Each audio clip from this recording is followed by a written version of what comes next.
अरे यार तुम्हारा मान लो पेपर हुआ जिस दिन और तुम कहो यार पेपर मत लो, आज मन सा नहीं है फिर। तो मन बनाना पड़ता है ना।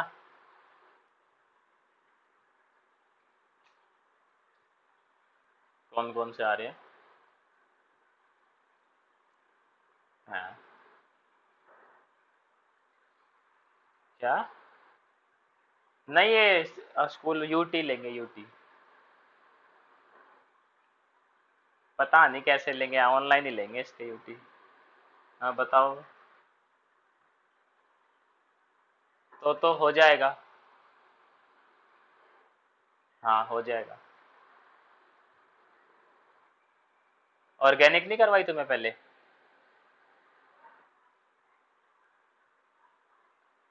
हम्म।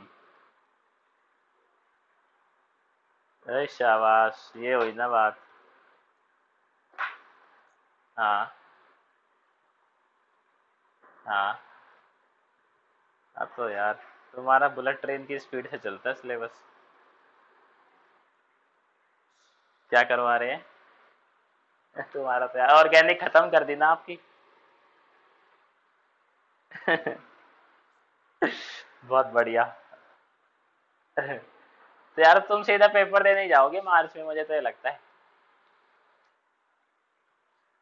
चलो स्टार्ट करते हैं। देखो तो सबसे बात पहले हम बात करेंगे सॉल्युबिलिटी की। तो सॉल्युबिलिटी होती क्या है किसी सॉलिड की? सॉल्युबिलिटी को देखो हम डिफाइन कैसे करते हैं।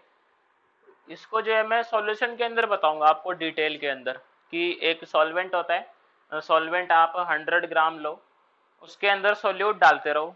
कब तक डालते रहो? जब तक आपका सॉल्यूशन सेचुरेट ना हो जाए। जब तक उस टाइम पे जो मोलैरिटी होती है उसको हम सॉल्युबिलिटी बोल देते हैं। किसी भी चीज़ की सॉल्युबिलिटी निकालते टाइम टेम्परेचर जो है वो कांस्टेंट रखना पड़ता है, क्योंकि अगर आप टेम्परेचर बढ़ाओगे तो सॉल्युबिलिटी बढ़ती है। एग्जाम्पल के तौर पर ठंडे पानी में जो चीनी है वो कम डिजोल्व होती है, गर्म पानी के अंदर जो चीनी है वो ज़्यादा डिजोल्व हो जाती है। तो यही बात है अपनी सॉल्युबिलिटी की। इसका जो है अपने को लेट मी इन आया तो है नहीं शुभम का, यार मैसेज कर रहा है लेट मी इन। तो देखो सॉल्युबिलिटी का जो है सीधा फॉर्मूला है अपने पास। कोई सॉल्ट है जो स्प्रिंगली सॉल्युबल है। स्प्रिंगली सॉल्युबल मतलब जो पूरी तरीके से डिसॉल्व नहीं होगा, उसकी हमें सॉल्युबिलिटी बतानी है। तो फॉर क्या चीज? रिपीट ये है कि ये फॉर्मूला देखते हैं, वही अपना वही मैं इतनी देर से बता रहा था। तो फॉर्मूला ये कहता है जो स्प्रिंगली सॉल्युबल सॉल्ट का हाँ AgCl, सिल्वर के जितने भी सॉल्ट है वो स्प्रिंगली सॉल्युबल होते हैं। लैब में ले लेना AgCl, अगर लैब में हो तो आपकी उसको पानी में डिजोल्व करके देखना, वो पूरी तरीके से डिजोल्व होगा ही नहीं। आप कितना भी जो स्टिर करते रहो सॉल्यूशन को, नहीं होगा डिजोल्व। कुछ जो अमाउंट है उसका नीचे मिलेगा ही मिलेगा आपको बैठा हुआ। तो इसका जो फॉर्मूला है सॉल्युबिलिटी, देखो एक तरीके से मोलैरिटी होती है, मतलब हम सॉल्युबिलिटी को मोलैरिटी की टर्म्स में बताते हैं कि कितना सॉल्यूट जो है आप उस 100 ग्राम सॉल्वेंट के अंदर डिजोल्व कर पा रहे हो, उसी को हम सॉल्युबिलिटी बोलते हैं। और वो मोलैरिटी होती है अपनी। तो इसका जो फॉर्मूला है वो ये होता है। सॉल्युबिलिटी को आप जो है एस से डिनोट करते हो। आपको याद हो तो इक्विलिब्रियम चैप्टर में हम एस से डिनोट करते थे। तो फॉर्मूला है इसका kappa into 1000 divided by molar conductivity at infinite dilution. तो ये जो है इसका फॉर्मूला है। हाँ।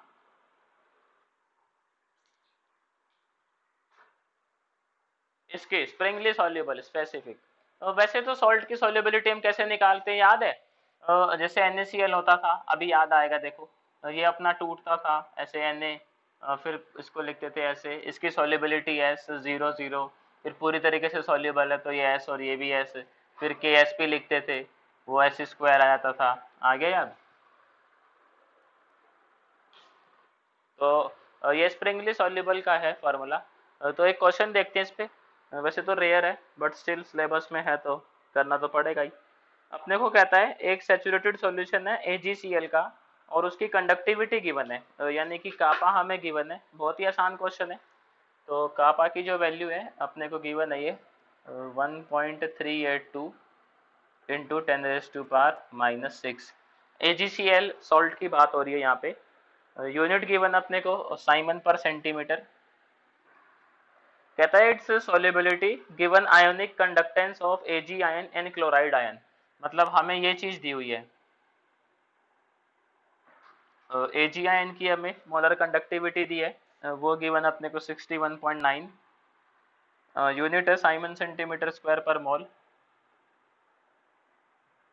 और हमें दी है मोलर कंडक्टिविटी क्लोराइड आयन की, इसकी वैल्यू गिवन अपने को 76.3, ये भी वही है साइमन सेंटीमीटर स्क्वायर पर मोल। और हमसे सवाल ये पूछा गया है कि आप जो है इसकी सॉल्युबिलिटी बताएं। तो देखो फॉर्मूला अपनी स्क्रीन पर लिखा हुआ है, हम क्या करेंगे, सबसे पहले अपने को AgCl की ये निकालनी पड़ेगी, molar conductivity at infinite dilution. Kappa सीधा सीधा गिवन है, 1000 अपने पास वैल्यू पड़ी हुई है, तो हम लिखेंगे molar conductivity of AgCl eight infinite dilution, ये अपना हो जाएगा molar conductivity of Ag ion plus molar conductivity of chloride ion, बड़ा ही सिंपल है। तो इनकी वैल्यूज अपने को गिवन है, शाबाश, ये हो जाएगा अपना, तो ये जो वैल्यू है वो अपनी आ जाएगी 138.2, ये वैल्यू जो है, हाँ हाँ यही आ रहा है महाराज, बोल तो दिया, शाबाश। सॉल्युबिलिटी है, आप देखो मैंने बताया भी कि सॉल्युबिलिटी को जो है मोलैरिटी में हम बताते हैं, तो मोलैरिटी उसकी यूनिट रहेगी। ये अपनी ये चीज आ गई molar conductivity at infinite dilution, AgCl का डेटा मिल गया। हाँ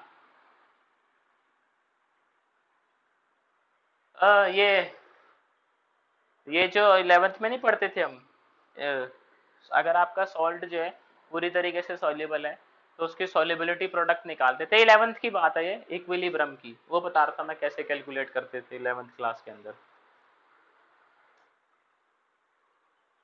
एस, वो थोड़ा ऐसे ही बनता है मेरा एस ना, 5 तो ऐसे बनता है बिल्कुल शेप में, वो एस बनता है वैसे। तो यहाँ देखो, अब जरा डेटा पुट करना स्टार्ट करते हैं इसके अंदर, तो सॉल्युबिलिटी जो है अपनी एस वो हो जाएगी कापा, कापा की वैल्यू गिवन आपको 1.382 इंटू 10⁻⁻6 इंटू 1000 डिवाइडेड बाय अपना ये मोलर कंडक्टिविटी इनफाइनाइट डाइल्यूशन, जो कि हमने कैलकुलेट करी है 138.2। तो डेसिमल हटाना स्टार्ट करते हैं, इसको हटाएंगे नीचे 3 जीरो आएंगी, इसको हटाएंगे ऊपर 1 जीरो आएगी, ये पूरा से पूरा कैंसिल हो जाएगा, ये 1000 से 1000 कैंसिल हो जाना है अपना पूरा का पूरा, और 10⁻⁻6 इंटू 10, तो अपना आ जाएगा ये 10⁻⁻5। तो सॉल्युबिलिटी जो है वो आ गई 10⁻⁻5। अब क्योंकि जो है ये कंसंट्रेशन होती है, तो कंसंट्रेशन का दूसरा नाम ही जो है वो मोलैरिटी है, तो इसको मोलैरिटी से रिप्रेजेंट करवाते हैं सॉल्युबिलिटी को। आप 11th में पढ़ो, 12th में पढ़ो, कभी भी पढ़ोगे सॉल्युबिलिटी जो है हमेशा मोलैरिटी में ही रिप्रेजेंट करवाई जाती है, ऐसा एक नॉर्म बनाया हुआ है बस, बाकी आप किसी में भी रिप्रेजेंट करवा सकते हो, इच्छा आपकी है। तो ये क्वेश्चन था सिंपल सा, इस क्वेश्चन में अगर किसी को कोई डाउट है तो बताएं, बहुत ही मतलब ये ऐसा अनइम्पॉर्टेंट टॉपिक है, पेपर में आज तक कोई क्वेश्चन आया नहीं इससे रिलेटेड बोर्ड के अंदर, बट सिलेबस में है तो करना पड़ेगा, और तो क्या है। ये समझ आया। देन जो है अपना इसके बाद टॉपिक है सेल, इलेक्ट्रोकेमिकल सेल। सेल समझते हैं, हालांकि हमने 11th में भी समझा हुआ है, बट अभी फिर से एक बार ही समझना है। तो देखो अपना इलेक्ट्रोकेमिकल सेल करता क्या है, वो क्या करता है अपना, केमिकल एनर्जी को कन्वर्ट करवा देता है इलेक्ट्रिकल एनर्जी में। तो जो अपना सेल है उसके अंदर एक रेडॉक्स रिएक्शन होती है जो कि स्पॉन्टेनियस होती है, और उस स्पॉन्टेनियस रिएक्शन की वजह से हमारा जो है करंट प्रोड्यूस होता है। कैसे प्रोड्यूस होता है, क्या क्या उसके अंदर प्रोसेसेस होते हैं, वो अभी देखते हैं डिटेल में।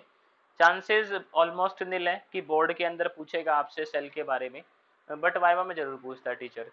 तो क्योंकि 11th में भी आ चुका है पेपर के अंदर सेल की कंस्ट्रक्शन और सेल का जो वर्किंग है रेडॉक्स के अंदर, बट एक बार ही देखते हैं, थोड़ा इंटरेस्टिंग है टॉपिक।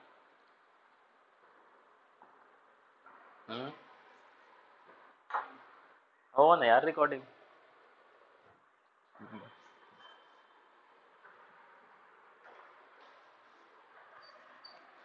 तुम्हारा नेट भाग रहा है क्या बाजी बार बारी, बताओ यार, तो तुम डांट लगाओ ना वाईफाई वाले को। उसको थोड़ी सी पावर दे दो, खुश हो जाएगा वो, फिर नेट तुम्हारा जो है 24 घंटे आएगा।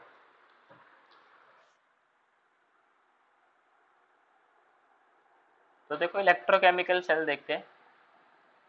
इलेक्ट्रोकेमिकल सेल क्या करता है अपना, ये जो है केमिकल एनर्जी को कन्वर्ट करवाता है इलेक्ट्रिक एनर्जी में। कोई रेडॉक्स रिएक्शन होगी जो कि अपनी स्पॉन्टेनियस होगी, उस स्पॉन्टेनियस रेडॉक्स रिएक्शन से क्या होगा, अपना जो केमिकल एनर्जी है वो कन्वर्ट हो जाएगा इलेक्ट्रिक एनर्जी के अंदर। तो आपको एक बात मालूम है, सेल के अंदर दो चीजें होती हैं, एनोड और कैथोड। कोई मेरे को बताएगा एनोड पे ऑक्सीडेशन होता है कि रिडक्शन होता है?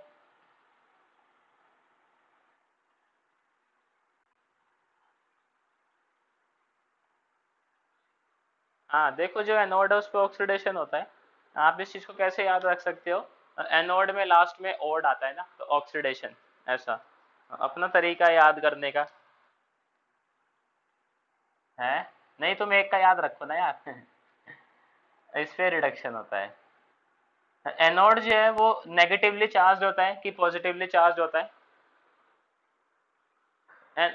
नेगेटिव होता है, एनोड नेगेटिव आ रहा है, तो चार्ज है वो नेगेटिव होता है, भी बताऊंगा कैसे। ये तरीका है याद करने का। ये नेगेटिवली चार्ज होता है, और जो कैथोड है वो पॉजिटिवली चार्ज होता है।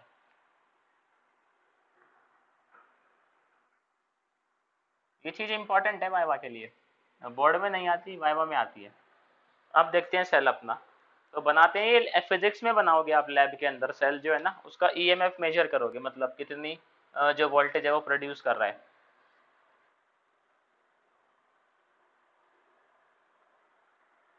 बाजी क्या कहते हो, डिजिटल बोर्ड ले आए?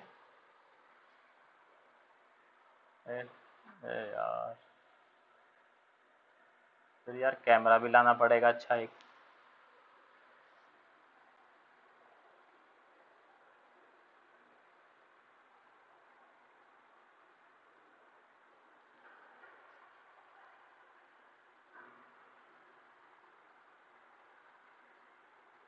इसमें जो है अपन बनाने वाले हैं जिंक और कॉपर का सेल। तो अभी आप ये मान लो जिंक का बनता है एनोड। जिंक का ही क्यों बनता है ये समझाऊंगा मैं आपको। तो ये अपनी जिंक रोड है, तो बस ये बना दी ऐसे। तो क्योंकि जिंक रोड जब आप फिजिक्स लैब में करोगे ना इस एक्सपेरिमेंट को, तो टीचर आपसे ये कहेगा कि जो जिंक रोड है उसको ज्यादा देर तक इसके अंदर डिप नहीं करके रखना है। उसका रीजन भी बताता हूँ मैं, टीचर क्यों बोलता है ऐसा। इधर अपनी, नहीं देखते हैं अभी, डिस्प्लेस का भी देखते हैं, रुको रुको। तो बीच में जो है यहाँ पे ये एमीटर का साइन है, एमीटर, गैल्वेनोमीटर बोल सकते हो आप, या एमीटर भी बोल सकते हो। ये हमें बताता है करंट है कि नहीं है। बीच में ये जो यू शेप की फिगर है इसको हम बोलते हैं सॉल्ट ब्रिज। इसका काफी महत्वपूर्ण रोल रहता है, अभी देखेंगे ये सॉल्ट ब्रिज क्या रोल प्ले करता है। इस पे बहुत क्वेश्चन आते हैं, इवन जेई एडवांस पे भी क्वेश्चन आ चुका है इस पे, तो सोल्ट ब्रिज पे। इधर जो है वो इलेक्ट्रोलाइट रहता है अपना जिंक सल्फेट का, ZnSO4। और इधर जो है अपना कॉपर सल्फेट का इलेक्ट्रोलाइट रहता है। अब देखो होता क्या है, ये जो जिंक है, जिंक में से ये जो रॉड है, कुछ जिंक जाता है सॉल्यूशन के अंदर। सॉल्यूशन के अंदर जाने के बाद वो अपना कन्वर्ट होता है Zn से Zn2+, और दो इलेक्ट्रॉन जो है वो लूज कर देता है।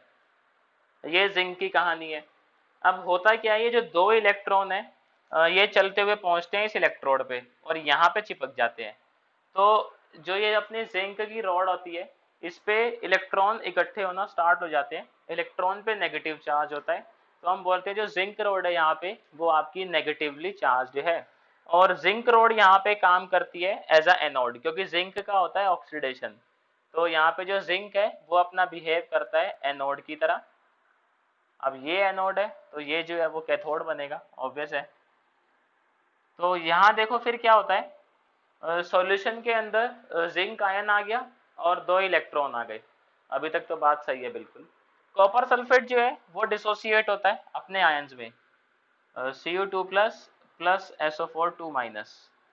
ये जो इलेक्ट्रॉन है यहाँ से चलते चलते चलते चलते कॉपर रॉड तक पहुंचते हैं। कॉपर रॉड पे इन्हें कॉपर 2 प्लस मिलता है।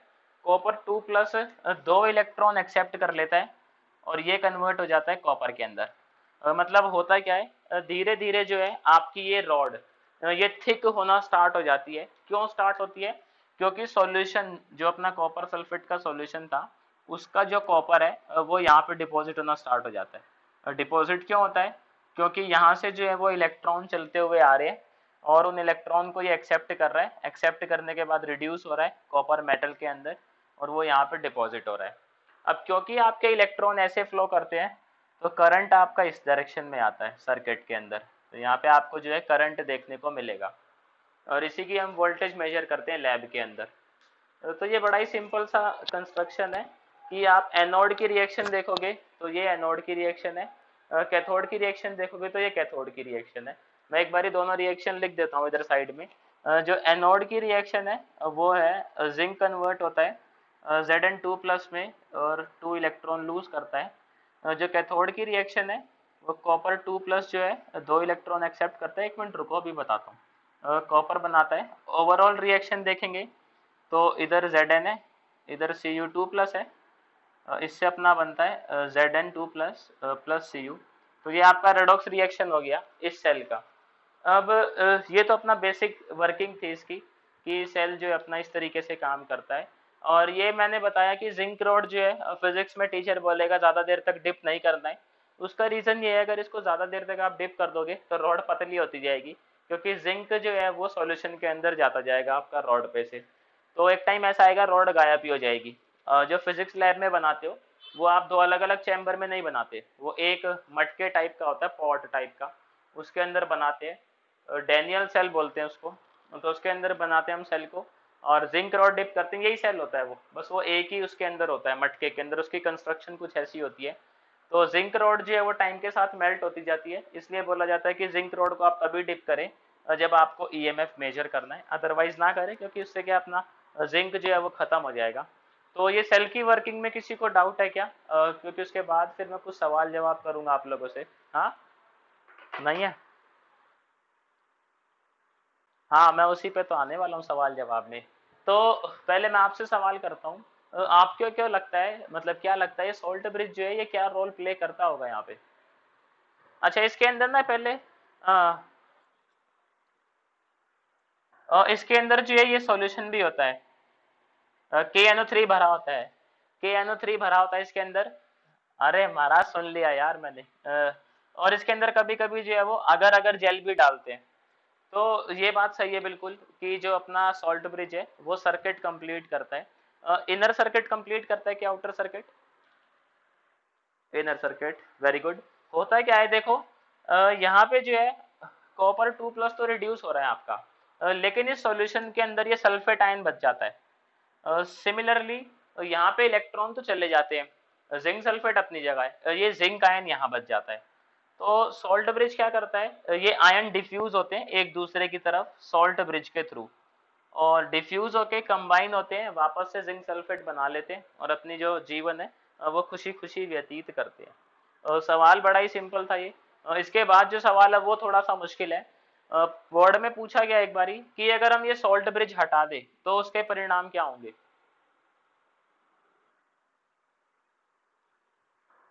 और अच्छा ये बात है, चलो मैं एक सवाल पूछता हूँ। अगर आप जो है सॉल्ट ब्रिज हटा देते हो तो जो सेल है आपका वो वर्क करेगा ही नहीं या वर्क करेगा और फिर थोड़ी देर के बाद रुक जाएगा?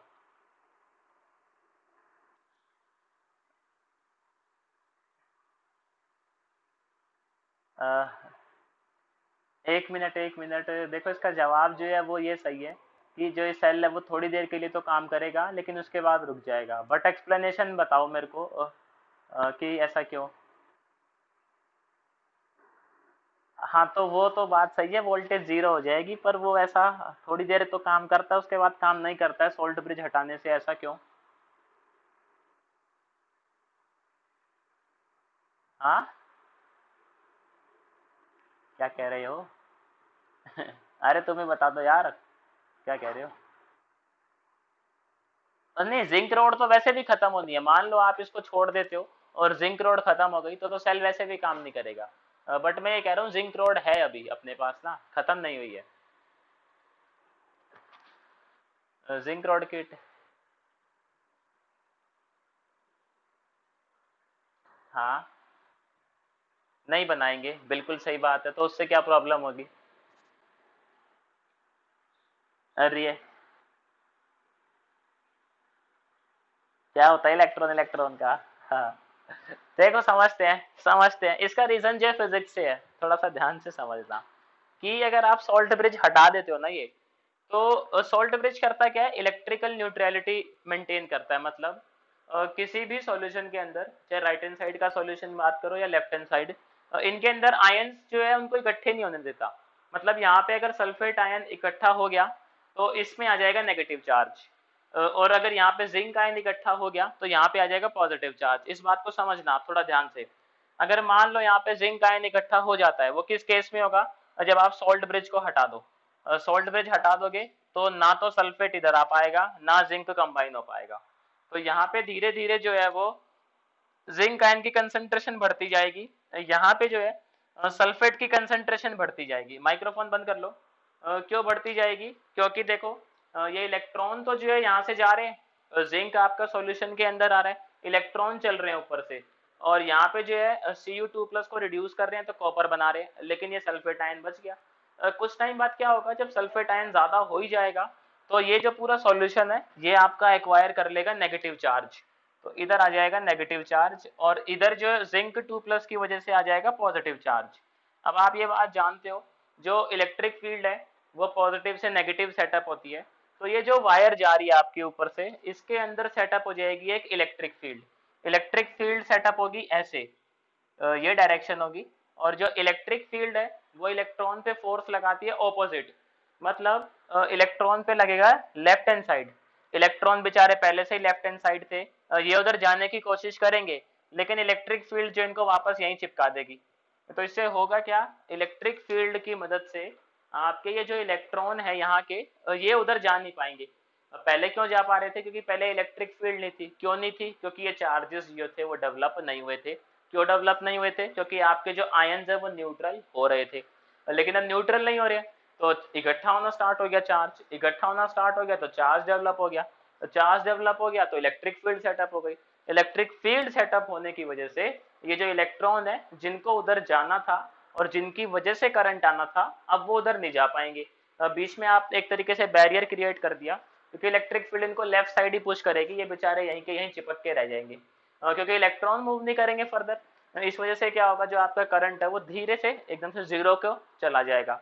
तो हम ऐसा बोलते हैं कि सॉल्ट ब्रिज अगर आप हटा देते हो तो शुरू में तो काम करता है, लेकिन क्या होता है थोड़े ही टाइम के बाद जैसे ही आपके आयंस की कंसंट्रेशन बढ़ती है सॉल्यूशन के अंदर, आपका जो सेल है वो काम करना बंद कर देता है। क्यों बंद कर देता है, ये भी मैंने आपको एक्सप्लेन करा। होप समझ आया होगा, जिनको नहीं आया वो पूछे मेरे से। शाबाश, देन थम्स अप। है किसी को डाउट तो बता दो, कोई दिक्कत नहीं है। हाँ समझा रहे हैं। किसकी डिमांड है ये एक और बार वाली? हाँ,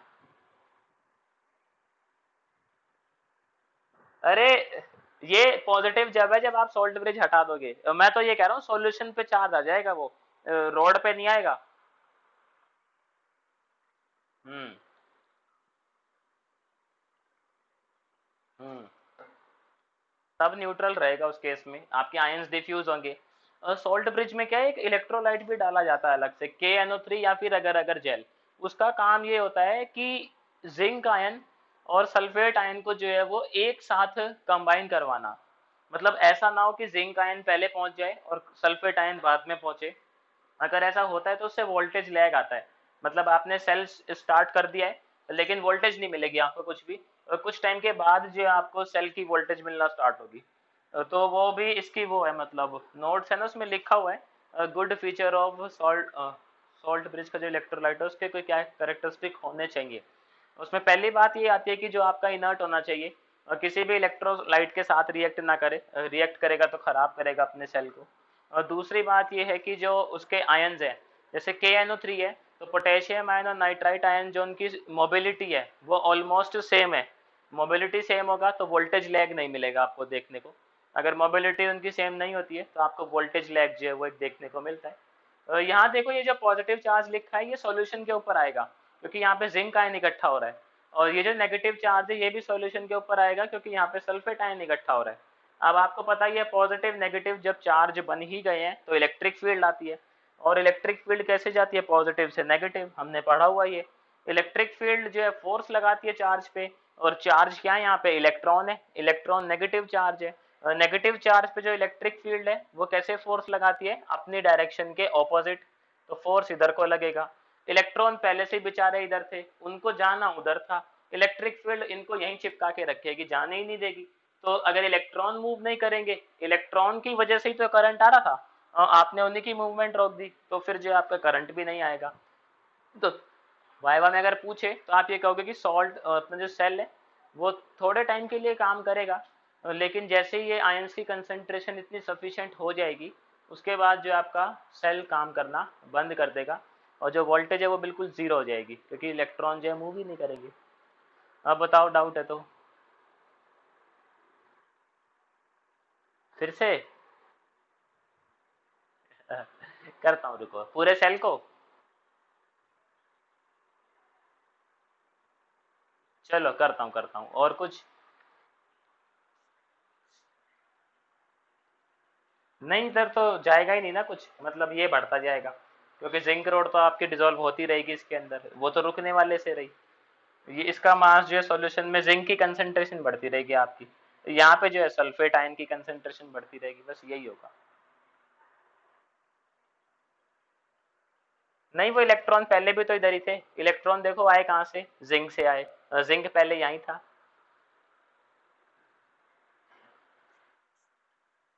देखो गौरव भैया फिर से एक बारी, मान लो हमने सॉल्ट ब्रिज जो है वो हटा दिया, सॉल्ट ब्रिज हटाने के बाद क्या होगा, ये जिंक रोड है वो तो डिसॉल्व होती रहेगी यहाँ पे, और इधर जो है ये कॉपर 2+ भी बनता रहेगा, कॉपर सल्फेट अपना डिसोसिएट होता रहेगा। अब होगा क्या, ये Zn2+ की वजह से, क्योंकि यहाँ पे ये इकट्ठा होता रहेगा, पहले इकट्ठा क्यों नहीं हो रहा था, सॉल्ट ब्रिज लगा हुआ था, ये उधर जा पा रहा था, सल्फेट इधर आ पा रहा था, दोनों कंबाइन हो रहे थे और बढ़िया जिंदगी चल रही थी इनकी। लेकिन अब ये जा नहीं पा रहा उधर, तो इस वजह से Zn2+ यहीं इकट्ठा होता रहेगा, इस पे पॉजिटिव चार्ज है।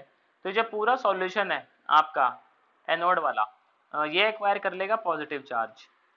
और इधर क्या सीन हो जाएगा, क्योंकि सल्फेट आयन अब इधर नहीं जा पा रहा तो सल्फेट पे नेगेटिव है, ये वाला जो सॉल्यूशन आपका पूरा ये एक्वायर कर लेगा नेगेटिव चार्ज। अब जब चार्जेस एक्वायर हो ही गए हैं तो हमें ये बात मालूम है, इलेक्ट्रिक फील्ड सेटअप हो जाती है चार्जेस की वजह से।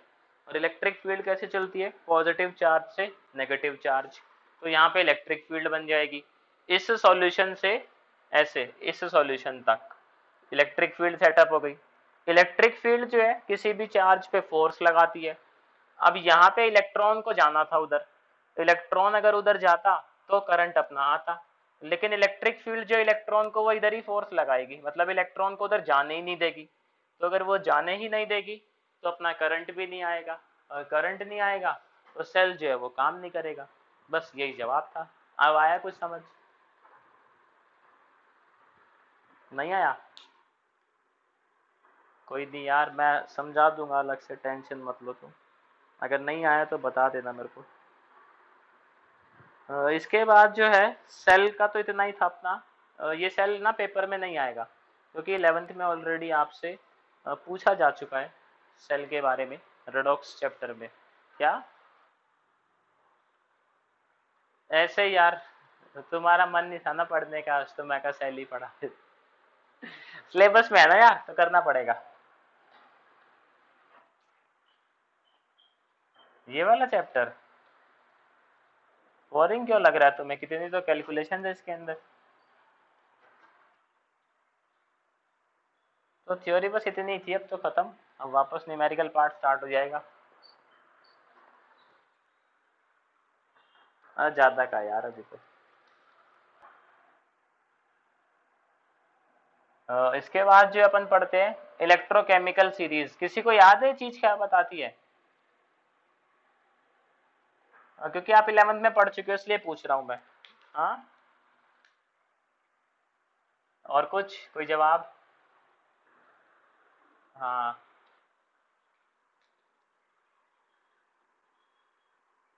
हाँ हाँ हाँ हाँ हाँ हाँ, सही जा रहे हो, सही जा रहे हो। और कोई किसी का कुछ जवाब? सही है वैसे ही जवाब भी, कि जो इलेक्ट्रोकेमिकल सीरीज है वो हमें यही सब बातें